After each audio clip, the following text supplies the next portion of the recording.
All right, let's dive right into this explainer. Today, we're uncovering the high-stakes, totally ruthless corporate battle that literally determined how our modern world is powered. I mean, we're talking about one of the most intense and consequential rivalries in all of scientific history, the dark side of the War of Currents. We flip light switches every single day without a second thought. But the story of how that electricity actually reaches us, well, it's anything but simple. So who really won the battle to power our world? Answering that involves looking at a shockingly dark war between two absolute titans of industry. And this was a battle fought not with soldiers, but with electricity, propaganda, and, well, public perception. On one side of this rivalry, we've got Thomas Edison, you know the name, the established titan famously dubbed the Wizard of Menlo Park, backed by just immense wealth and power. And on the flip side, Nikola Tesla, the child of light.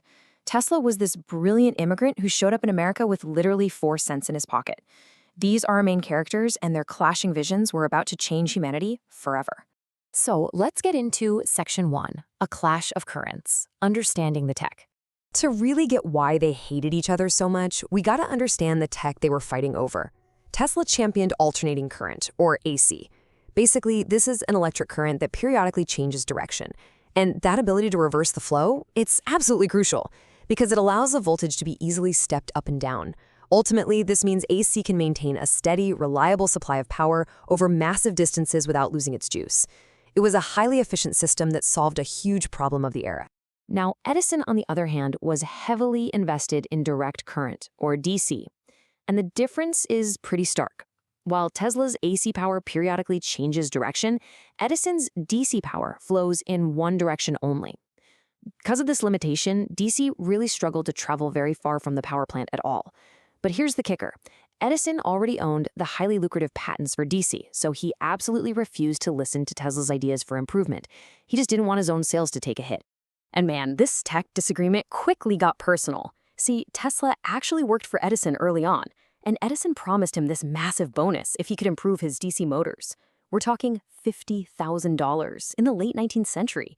That was an absolute fortune, especially for a guy who arrived with basically nothing. Well, Tesla actually delivered on the improvements, but when he went to collect his well-earned reward, Edison flat out refused to pay up. And how did Edison justify this betrayal? Well, he just dismissed the unpaid debt as a joke, literally telling Tesla it was just, quote, American humor. Yeah. Unsurprisingly, that massive slight prompted Tesla to immediately quit. He actually wound up digging ditches for a bit before eventually partnering with George Westinghouse, who was a businessman that immediately recognized the sheer brilliance of Tesla's AC system. Moving on to Section 2, Edison's dark campaign, the smear tactics. So with Tesla and Westinghouse teaming up to bring AC to the masses around 1888, Edison was getting terrified. Fearing his whole DC empire was going to become obsolete, he launched this brutally dark smear campaign. I mean, look at this escalation. Step 1, discredit AC at all costs. Step 2, torture animals to prove the danger. And Step 3, film it. Literally, Edison's company began publicly electrocuting animals just to show crowds how incredibly dangerous his rival's system supposedly was. And the absolute peak of this cruelty happened in 1903. Edison's team released a film titled Electrocuting an Elephant.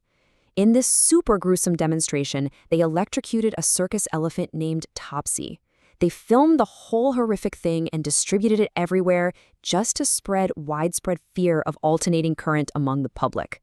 It was just a massive, incredibly dark propaganda effort. But Edison's schemes went even darker than the animal cruelty stuff, if you can believe it. He secretly financed the invention of the electric chair for use in capital punishment. And the most sinister part of the whole shebang, he made absolutely sure that this new execution device specifically used his rival's technology, alternating current. Now, you might be wondering, why go out of your way to link AC power to the death penalty? Well, it was pure psychological warfare. Edison wanted to forever brand alternating current as the killing current in the public's mind. The logic was kind of dark, but simple. If people saw AC execute humans, they'd be entirely too terrified to ever let it into their own homes. Okay, Section 3, the AC turning point, the 1893 World's Fair. So despite Edison's terrifying propaganda and those highly funded smear campaigns, the sheer practical efficiency of Tesla's alternating current just couldn't be ignored forever. The war finally hit its climax in Chicago. Westinghouse and Tesla actually managed to underbid Edison's General Electricity to illuminate the 1893 World's Fair, 27 million. That's the number of visitors who walked through and were just completely dazzled by the brilliant light of the fair, and all of it was powered by Tesla's AC system. Illuminating this, the quote-unquote first all-electric fair, was just a massive victory. It formally defeated Edison on a global stage. Actually seeing the fair glowing like that proved without a doubt that Tesla's system was the future. And this overwhelming success directly led to them building the world's first AC power plant right at Niagara Falls, pretty much revolutionizing how we harness renewable energy. Which brings us to Section 4, a costly compassion, the tragic resolution. So Tesla and Westinghouse unequivocally won the war of currents. AC power eventually phased out DC entirely for large-scale use. But just as victory was secured, the story takes a really tragic turn. Westinghouse's company was suddenly facing bankruptcy. And demonstrating a total lack of capitalist ruthlessness, Tesla literally ripped up his own royalty contracts just to save his partner's business. It was this incredible act of compassion. But get this, it cost him an estimated $300 million in today's money. The ultimate irony of their two legacies is just super stark.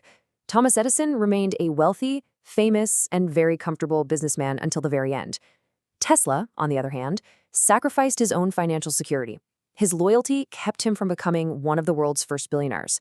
He prioritized scientific progress over cash, and as a result, he sadly died in poverty.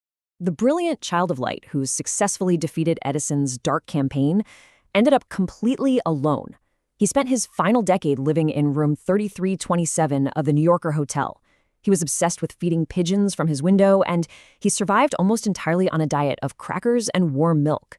It's just a totally heartbreaking end for the man who literally lit up the world. But here's what you should really take away from all this: Tesla's true, enduring legacy. Yeah, sure, Edison won the battle for fame, PR, and personal fortune. But alternating current, it powers our homes, it powers our phones, it powers the entire modern world. It is unequivocally Tesla's system that runs the very fabric of our daily lives today. So, as we wrap up this explainer, I want to leave you with this question. Does true brilliance require ruthlessness, or is the ultimate victory the hidden legacy we leave behind? Thanks for joining me to explore the dark side of the war of currents. Really think about that the next time you flip a light switch.